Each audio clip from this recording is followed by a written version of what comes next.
j'espère que vous allez bien. Donc aujourd'hui on se retrouve dans une nouvelle vidéo puisque nous sommes confinés. Et donc j'ai préparé une petite liste des meilleures séries à regarder sur Netflix pendant le confinement.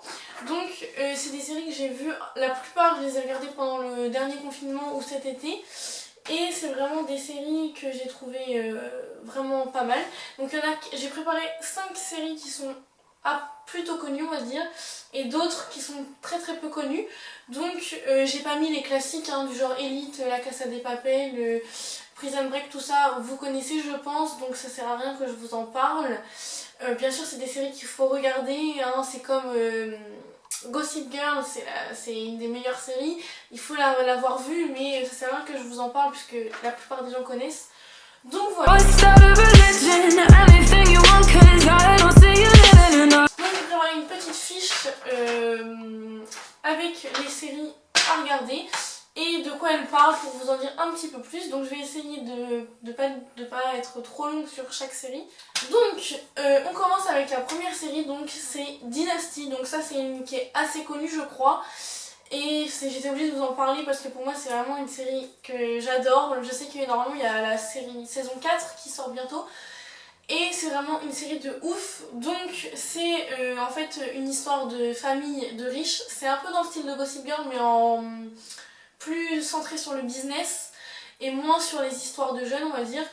Et donc c'est deux familles les plus riches de New York, non c'est pas New York, c'est aux États-Unis, je sais plus c'est où exactement, et qui se battent pour avoir la plus grande richesse. Et bien sûr il y a aussi des histoires de famille, dans les familles de riches je crois que c'est un peu tout le temps dans toutes les séries. Donc l'actrice principale c'est Fallon Carrington, c'est pas le nom de l'actrice parce que j'ai pas le nom d'actrice en tête, mais c'est l'actrice principale de la série. Et donc c'est une businesswoman et c'est vraiment elle qui est un peu au centre des histoires avec son père qui est... Enfin bref, je vais pas trop vous en dire, je pense que vous avez compris, je sais pas si je suis très claire. Mais en gros c'est deux familles les plus riches des États-Unis qui se battent pour la fortune quoi. Et il y a beaucoup d'histoires et c'est vraiment super bien à voir, enfin moi j'adore en tout cas, c'est tout potin on va dire. Et voilà. Ensuite donc on a On My Block. Alors On My Block je crois que c'est aussi assez connu, c'est pour ça que je sais pas trop en fait. Il y en a 5 je pense qui sont assez connus plus ou moins on va dire. Donc On My Block je crois que c'est assez connu. Donc c'est des ados dans une ville pauvre de Los Angeles je crois, qui rentrent au lycée et qui sont peu populaires on va dire.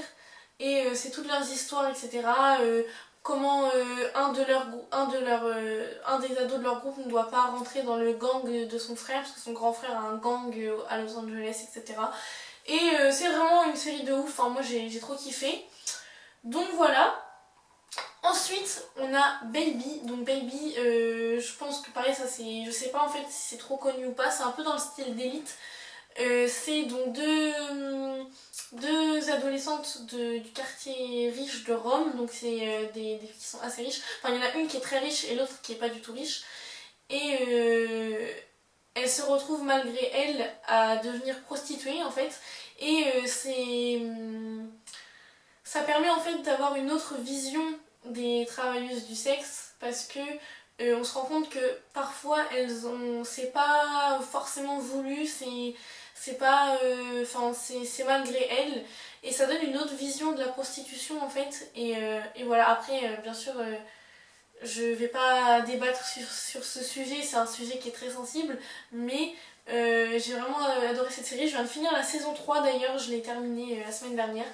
Et voilà, c'est vraiment une série à voir, c'est un peu dans le style de Elite avec... c'est au cœur d'un lycée en fait, un lycée très... Enfin, comme Elite, c'est un lycée avec les uniformes etc. Et voilà. Ensuite on a Outer Bank, donc je sais pas comment on dit, Outer Bank, oui je sais pas trop comment on prononce, enfin vous avez compris.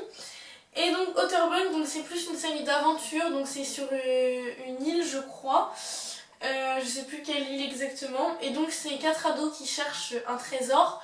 Et c'est plein de mystères, bon, il y a une histoire d'amour évidemment comme dans toute série, il y a par rapport au trésor. Et il y a aussi des tensions, enfin des rivalités entre la partie pauvre et la partie riche de l'île.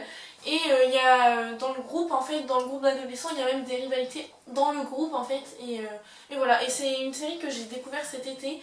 Et je crois que pas peu de gens la connaissent, mais elle est vraiment incroyable. Les acteurs sont trop beaux, vraiment. L'acteur principal, il est trop beau, et l'actrice aussi.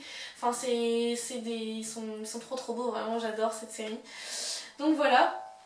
Et ensuite, donc, dans la catégorie des plutôt connus, il y a Family Business. Alors ça aussi, je pense que c'est vraiment connu, je pense. Après, je sais pas trop, mais c'est vraiment une série à voir. Donc ça, c'est plutôt humoristique. C'est pas du tout c'est pas pris au sérieux. Donc c'est une famille qui se lance dans le business de la bœuf. Donc voilà, qui crée dans un grand hangar des kilos et des kilos de bœufs.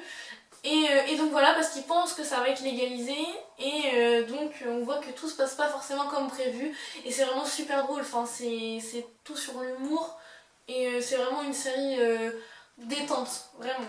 Donc là on passe dans la catégorie des séries vraiment peu connues, donc dans ceux à qui j'en ai parlé, vraiment personne ne connaissait.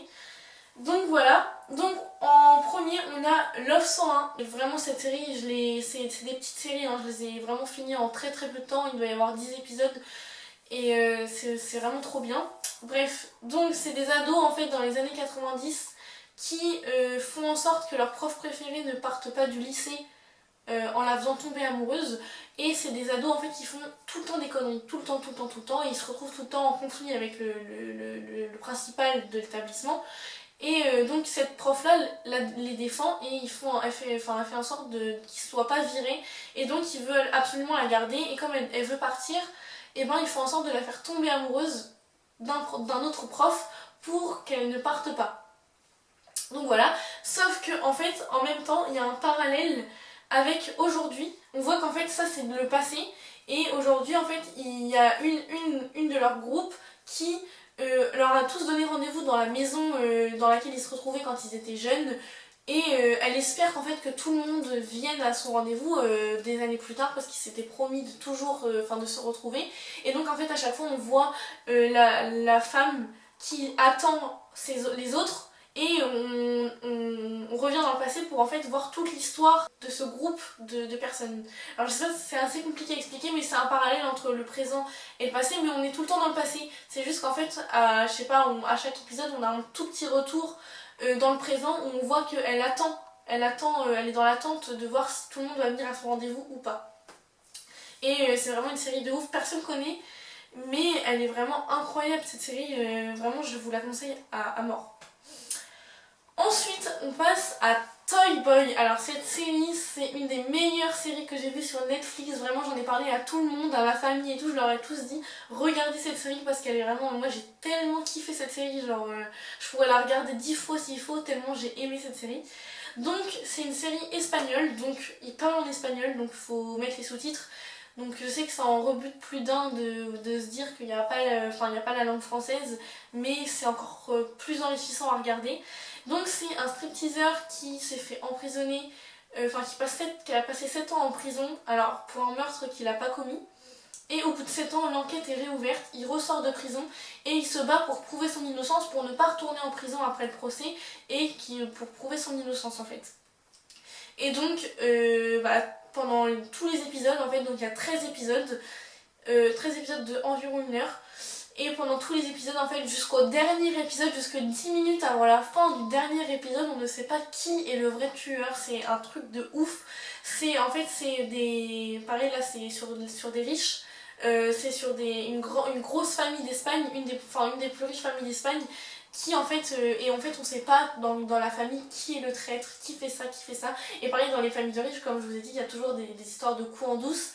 Et là, vraiment, jusqu'aux dernières minutes, on ne sait pas qui est le vrai tueur, et c'est un truc de ouf. Et donc après, le stripteaseur, il a sa bande, 7 ans avant, ils étaient une bande de stripteaseurs, et en fait quand ils sortent de prison, ils remontent leur bande de stripteaseurs, ils remontent leur spectacle.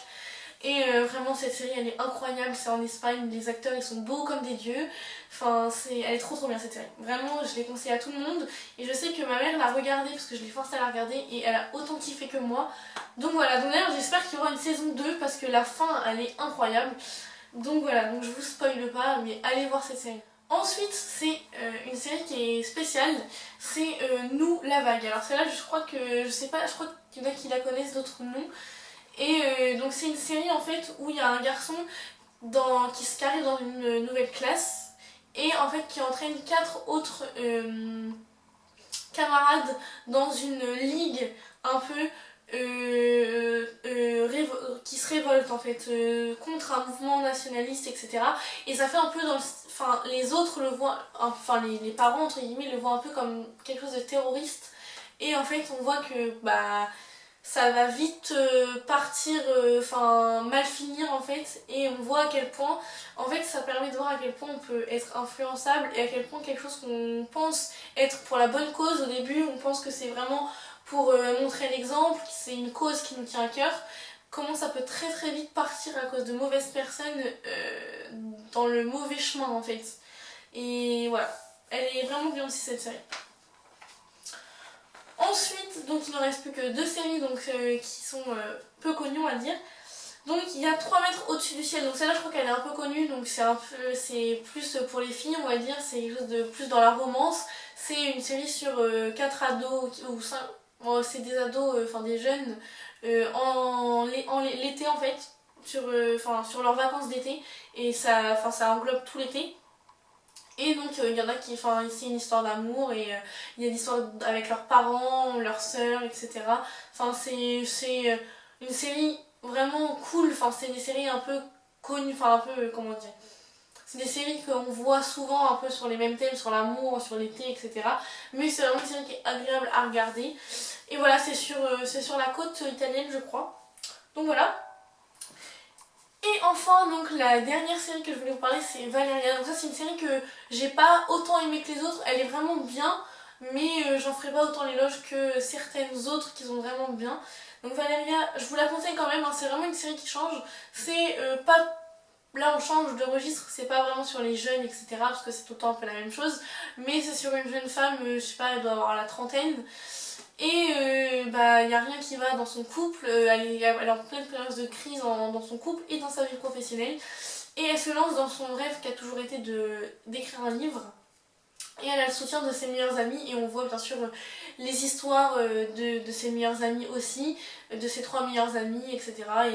Et on voit aussi qu'elle a une autre histoire d'amour, enfin c'est une série vraiment bien, mais je sais qu'il y en a qui vont peut-être un peu moins aimer, mais moi j'ai vraiment beaucoup aimé. Regarder sur Netflix la bande-annonce et c'est vraiment cool. Enfin c'est pareil, c'est des séries qui durent pas très longtemps quand vous les occupez pendant le confinement. Bah c'est pratique. Donc voilà. Donc cette vidéo est terminée, j'espère que ça vous aura plu. J'espère que les séries que je vais vous proposer, vous allez les regarder. Si vous regardez, n'hésitez pas à me dire vos avis, m'envoyer des DM sur Instagram. D'ailleurs, venez me suivre sur Instagram, donc c'est là où je suis le plus active. Je passe beaucoup de temps sur mes photos, etc. Donc ça me ferait vraiment plaisir. Je vous mets mon Instagram ici, quelque part sur l'écran, vous allez le voir. En gros, enfin bref. J'espère que votre confinement se passe bien, que c'est pas trop dur pour vous d'être isolé. Après je sais qu'il y en a beaucoup d'entre vous qui vont en cours, moi je sais que je suis étudiante donc je ne vais pas en cours. Donc c'est pas forcément facile d'être tout seul tous les jours. Mais tenez bon, c'est pour le bien de tous hein, qu'on doit le faire et voilà. Donc prenez soin de vous et de votre famille, faites attention à vous. Et moi je vous dis à bientôt pour une prochaine vidéo. Bisous.